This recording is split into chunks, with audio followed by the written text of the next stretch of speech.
Hi, welcome to the video. Today you'll be learning about IEPs and 504 plans and how you as a teacher can help students with them. The first thing to remember is that these documents are legal documents. Under the Individuals with Disability Education Act, or IDEA, and Section 504 of the Rehabilitation Act, they mandate that schools must provide any necessary accommodations and services that are outlined in the student's plan. We'll get to what some of these services are later in the video.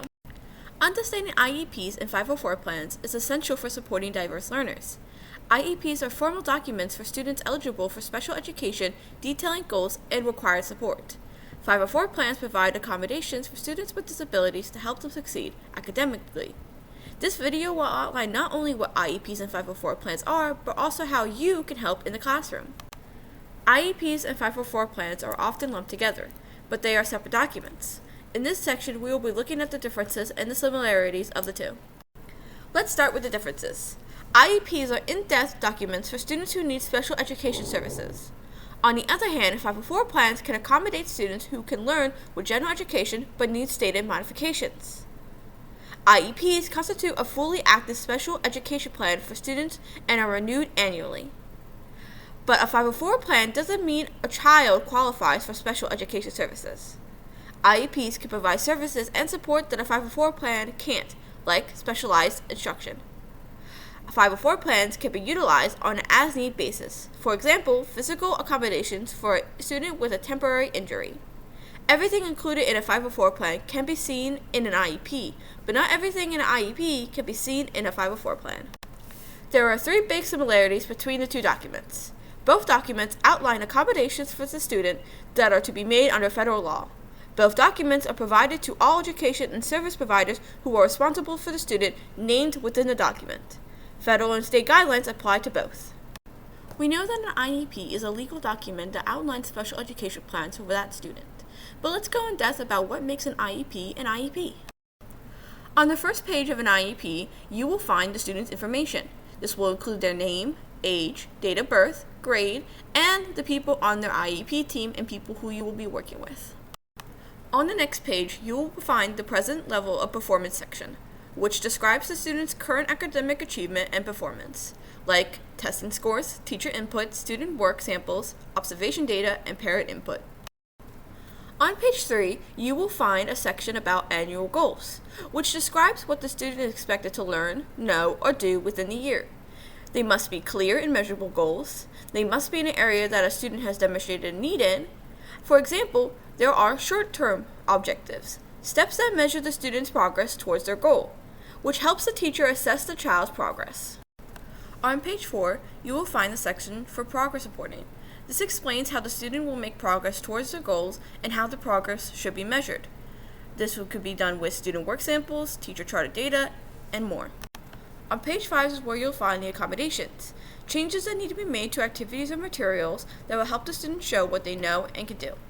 You have transition planning, which helps students prepare for adulthood by setting goals and providing services and activities. Special education and related services, which describes the specially designed instruction and services the student needs. Transportation, counseling, interpreting services, social skill groups, speech therapy, and more.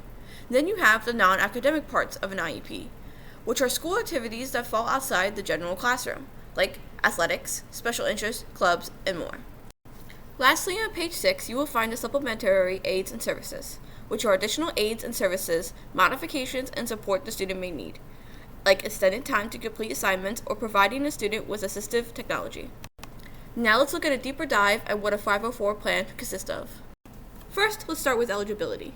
Students will qualify for a 504 plan if they have a physical or mental impairment that limits one or more major life activities, including learning. This can be ADHD, allergies, anxiety, cancer, diabetes, epilepsy, or hearing impairment. Next, let's look at accommodations. Accommodations don't change what kids learn, just how they learn it.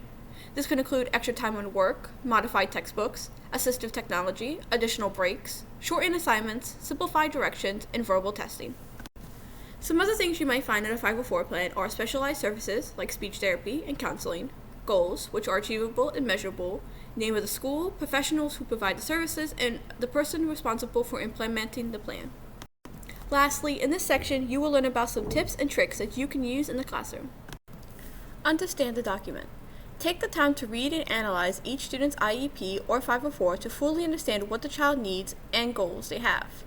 Understandably, teachers are under a lot of stress and find that doing so can be hard, so collaborate with the team. Work with the special education teachers, therapists, and parents to help develop and implement the IEP or 504 plan, but also don't forget about the students themselves. Student involvement. Include the student in decisions about their goals and preferences whenever possible. This can help foster a sense of ownership over their learning. Specific goals. Set clear, measurable, and achievable goals that help a student's individual needs. Accommodations and modifications. Understanding and implementing the accommodations and modifications outlined in the IEP or 504 can help you understand why a student may need them. Regular progress monitoring. Track the student's progress using data collection methods that were discussed early in the video. This can help you make necessary adjustments when needed. Open communication with parents. Maintain open communications with parents and regularly update them on their child's progress. This can help both parents and teachers feel as though they are not alone. Positive reinforcement. Focus on celebrating students' achievements and providing positive feedback to encourage them in the classroom. Remember, these tips and tricks may not help every student, so it's good to be in the know. Professional development. Stay updated on best practices for supporting your students. Now here are some specific strategies for different types of accommodations. For students with attention disabilities, you can provide visual cues or reminders, break down tasks into smaller steps, or offer frequent movement breaks. For students with learning disabilities, you can use differentiated instructions, offer alternative assessment formats like oral responses, or provide graphic organizers and visual aids.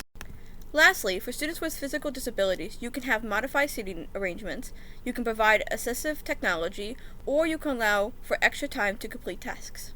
Great job! We made it through the video. Remember, as a teacher, it is your duty to help your students and make them feel welcome, so anything you could do to help those with extra needs will make a world of difference.